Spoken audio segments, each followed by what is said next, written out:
বাংলাদেশ ও বিশ্ব পরিচয় এক ভিডিওতে সব সৃজনশীল প্রশ্ন। প্রিয় শিক্ষার্থী যারা 6 এ পড়ো, যদি 3 ঘন্টার মধ্যে ফুল আনসার করতে চাও তবে আজকে তোমার জন্য এই ভিডিওটি, কারণ প্রতিটি সৃজনশীল খুবই ছোট ছোট আনসার করে সাজানো হয়েছে, যেগুলো তুমি গাইড বইয়ের সাথে কখনো মিল করে পাবে না। চলো তাহলে শুরু করি। সৃজনশীলের মধ্যে প্রথম বলতেছে, লিমা তার পরিবারের সঙ্গে পাহাড়ি দুর্গম এলাকায় বসবাস করে। কাছাকাছি বাড়িঘর না থাকায় তার তেমন কোনো খেলার সঙ্গীও নেই। দিনাজপুরে প্রথমবারের মতো পুকুর বাড়িতে বেড়াতে এসেছে সে। রীতিমতো অবাক হয়ে যায়। আশেপাশে অনেক বাড়িঘর, লোকগুলো সেখানে ইচ্ছা যেখানে খুব সহজেই গমন করছে, যা তাদের জন্য কল্পনাতীত বিষয়। তাদের এখানে বাড়িঘর কম আর এখানে অনেক বেশি। এখন প্রশ্ন দেখি। ক নম্বর প্রশ্নে বলতেছে, কোন নদীর তীরে সিন্ধু সভ্যতা গড়ে উঠেছিল? এক কথায় উত্তর, সিন্ধু সভ্যতা সিন্ধু নদীর তীরে গড়ে উঠেছে। এটার জন্য 1 নম্বর পাবে, তাই 1 লাইন। খ নম্বর প্রশ্ন, মার্ক হলো 2। সকলের মিলেমিশে থাকার ক্ষেত্রে সমাজের ভূমিকা ব্যাখ্যা করো। এটার মার্ক 2, তাই এতটুকু লিখলে যথেষ্ট, কিন্তু গাইডগুলিতে আরো বড় করে দেওয়া আছে, দেখবে। আচ্ছা, উত্তরে বলতেছে, সমাজ মানুষকে মিলেমিশে থাকতে সাহায্য করতে ও শৃঙ্খলা চলতে শেখায়। এটুকু দিলেই চলবে। ছোট ঘ, এটার নাম্বার থাকবে 3 মার্ক। উদ্দীপকে উল্লিখিত 2 অঞ্চলের লোকদের জীবনধারার মধ্যে কি পার্থক্য রয়েছে ব্যাখ্যা করো। এটি অনেক ছোট করে দিয়েছি তোমাদের জন্য। উত্তর হলো, উদ্দীপকে দেখা যায় পাহাড়ি মানুষ দূরে দূরে থাকায় তাদের যোগাযোগ ও মেলামেশা কঠিন।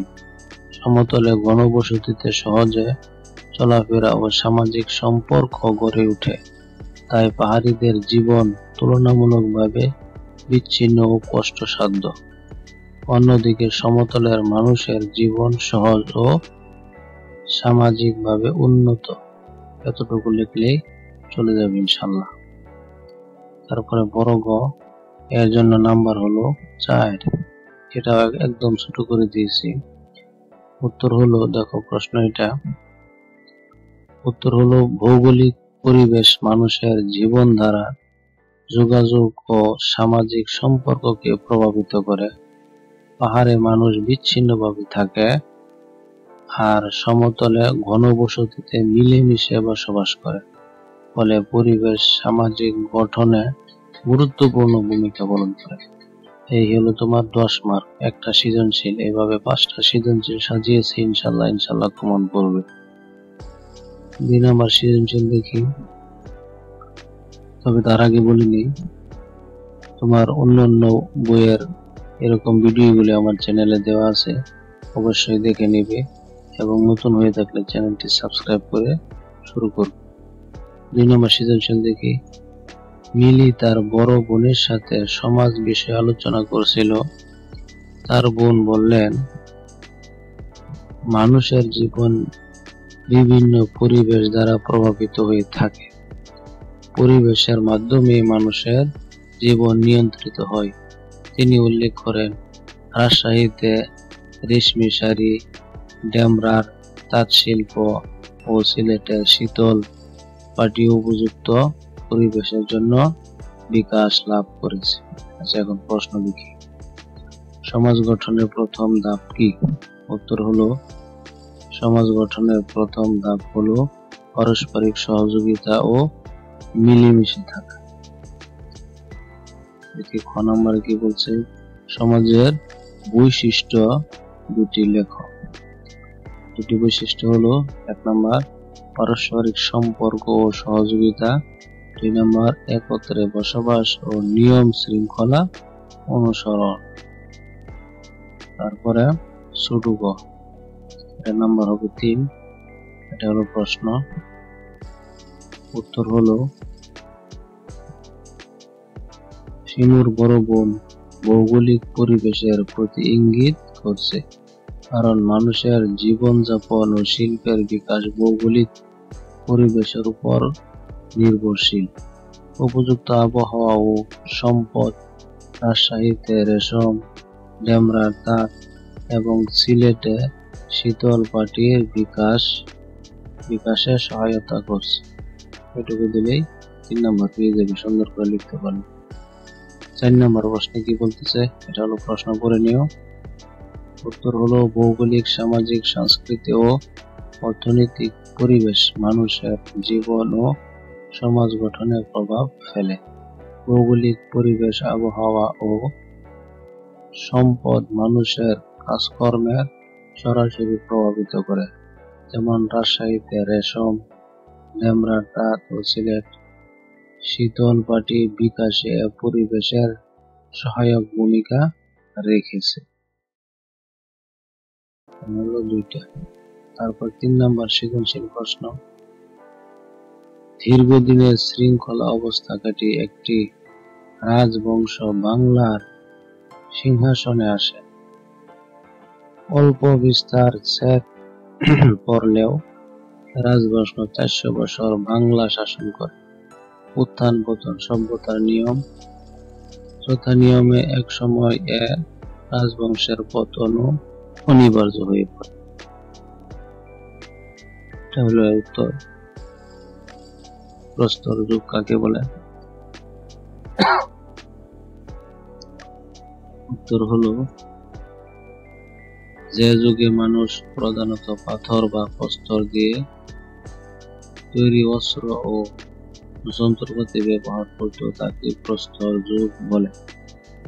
6 নম্বর প্রশ্ন। এই হলো উত্তর। একেবারে ছোট করে দিয়েছি। রাজনৈতিক ক্ষমতা ছিল পশ্চিম পাকিস্তানের হাতে। 2 নম্বরে অর্থনৈতিকভাবে পূর্ব পাকিস্তানকে ঘোষণা করা হতো। 3 নম্বরে সাংস্কৃতিক ও ভাষাগত বৈষম্য ছিল প্রকট। তারপরে প্রশ্ন, এটা উত্তর হলো এটি। একেবারে ছোট করে দিয়েছি, দেখে নাও।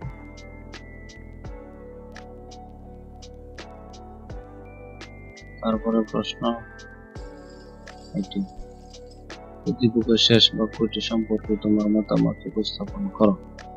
উদ্দীপকের শেষ বাক্যটি উত্থান পতন সভ্যতার নিয়ম এই কথাটি ইতিহাসের সত্য প্রকাশ করে।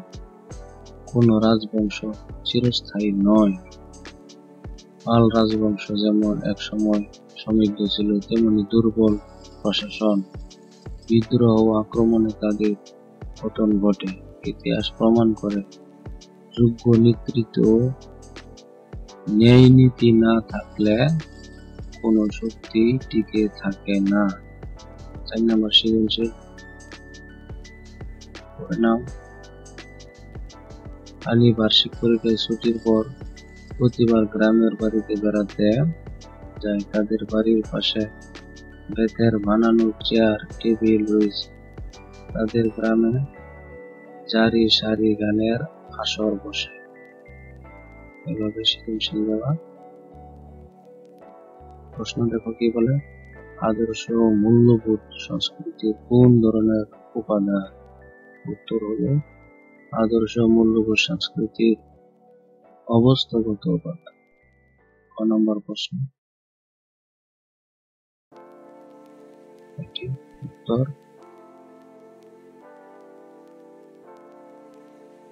তারপরে প্রশ্ন উত্তর দেখে নিবে। পরে 4 নম্বর, এটা মার্ক 4 বরাবর। প্রশ্ন, আলীর পড়ালেখার জন্য যেখানে অবস্থান করছে সেখানকার সংস্কৃতি সম্পর্কে আলোচনা করো। এখন দেখে নাও। 5 নম্বর সৃজনশীল। 13 বছর বয়সী মনির জুতার কারখানায় কাজ করে। সকাল থেকে রাত পর্যন্ত কাজ করতে করতে মাঝে মাঝে সে অসুস্থ হয়ে পড়ে। 15 বছরের মলি এক বাসায় কাজ করে, সেখানে তাকে ভালো খাবার খেতে দেয়, বেড়াতে নিয়ে যায়, ঈদের সময় তার পছন্দের পোশাক কিনে দেয়। এই হলো উত্তর। 5 নম্বর প্রশ্ন হলো, ভালোভাবে জীবনযাপনের জন্য কোন কাজ শিশুদের উপযোগী?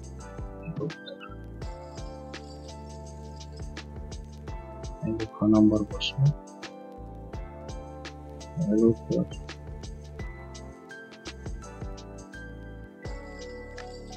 তারপরে মনির কাজ কোন ধারণাকে প্রতিফলিত করে ব্যাখ্যা করে? মনির কাজ শিশু শ্রমের ধারণাকে প্রতিফলিত করে। সে অল্প বয়সে জুতার কারখানায় কাজ করছে, যা তার শিক্ষা ও শারীরিক বিকাশের পথে বাধা। এটি শিশু অধিকার লঙ্ঘনেরও উদাহরণ। মনির পরিস্থিতি সমাজে দারিদ্র্য, বেকারত্ব ও শিশু শ্রমের বাস্তব চিত্র তুলে ধরে। তারপরে শেষ প্রশ্ন, এটা হলো উত্তর। আমার চাই।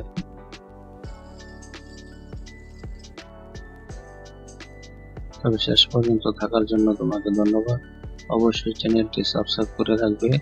তোমার পরীক্ষার জন্য অনেকটাই সফলতা নিয়ে আসবে ইনশাআল্লাহ। ধন্যবাদ।